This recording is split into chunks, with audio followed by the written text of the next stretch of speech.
Assalamualaikum warahmatullahi wabarakatuh. Selamat berjumpa kembali dengan saya Rita Susanti dari SMP Negeri 1 Cibiuk. Akan coba berbagi dengan Bapak Ibu dalam jurnal refleksi modul 2.1, yaitu pembelajaran berdiferensiasi. Dalam jurnal refleksi saya menerapkan 4R, yaitu yang pertama peristiwa. Modul 2.1 saya mempelajari tentang pembelajaran untuk memenuhi kebutuhan belajar murid dengan cara pembelajaran berdiferensiasi. Pembelajaran berdiferensiasi adalah usaha guru untuk menyesuaikan proses pembelajaran di kelas untuk memenuhi kebutuhan belajar individu murid. Serangkaian keputusan masuk akal yang dibuat oleh guru yang berorientasi pada kebutuhan murid. Menurut Tomlinson, dalam kelas yang mengimplementasikan pembelajaran berdiferensiasi, seorang guru melakukan upaya yang konsisten untuk merespon kebutuhan belajar murid. Proses atau filosofi untuk pengajaran efektif dengan memberikan beragam cara untuk memahami informasi baru untuk semua siswa dalam komunitas ruang kelasnya yang beraneka ragam, termasuk cara mendapatkan konten, mengolah, membangun atau menalar gagasan, dan mengembangkan produk pembelajaran dan ukuran penilaian, sehingga semua siswa di dalam suatu ruang kelas yang memiliki latar belakang kemampuan beragam bisa belajar dengan efektif.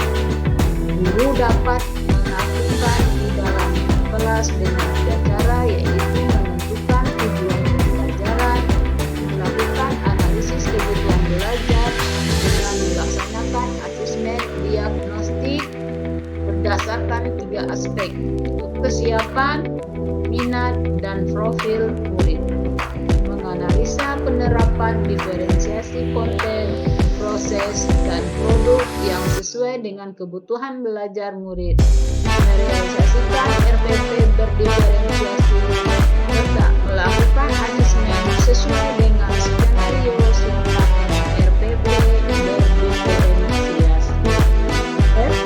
Yang kedua adalah feeling, perasaan.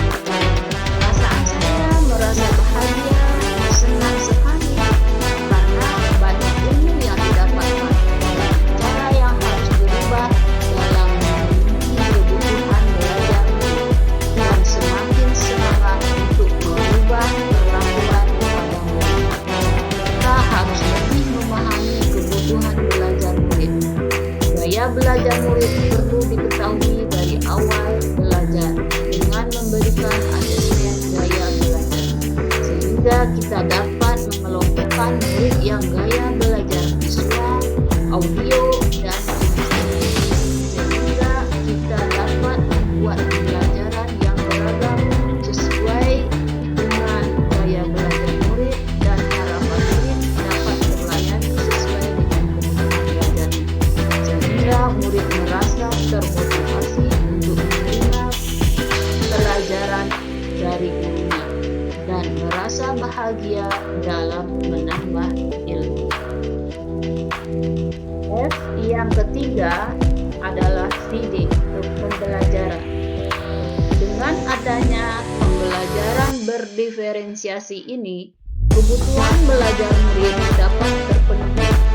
Guru dapat memvariasikan sumber bahan ajar, metode pembelajaran, model pembelajaran, dan modifikasi tagihan produk yang dihasilkan murid sesuai minatnya, serta penilaian atau asesmen yang bervariasi.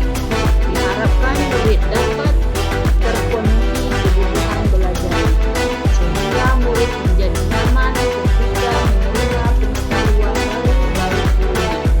Mereka akan senang sekali dapat belajar dengan baik.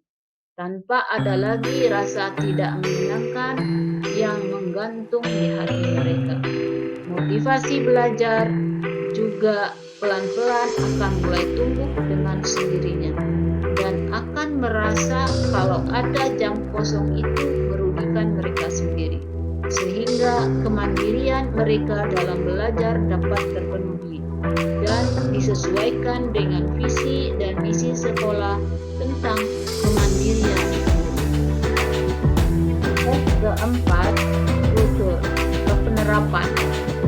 Ketika adanya pendampingan individu kedua oleh pengajar praktik, tepatnya tanggal 8 Februari 2023, yang hadir ketika itu ada kepala sekolah, guru-guru, dan tenaga kependidikan.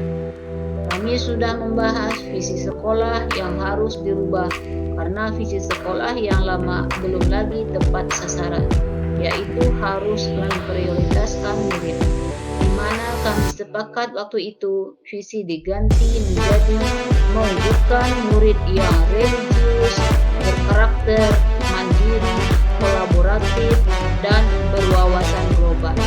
Diharapkan dengan adanya visi baru yang berpihak pada murid dapat menjadikan murid-murid yang religius, karakter, mandiri, kolaboratif, dan berwawasan global dapat terwujud ke depannya. Untuk pembelajaran berdiferensiasi, saya sudah mencoba mengelompokkan murid berdasarkan gaya belajarnya, apakah visual, audio, atau kinestetik. Tapi ada juga murid yang gaya belajarnya visual, audio, dan kinestetik sama. Jadi untuk mengelompokkan mereka, saya bertanya langsung pada murid mau masuk kelompok mana yang lebih diinginkan oleh mereka. Setelah itu, bahan ajar, metode, model, serta tagihan akan divariasikan disesuaikan dengan kebutuhan belajar. Terima kasih Bapak Ibu guru hebat. Calon guru penggerak, bergerak, menggerakkan.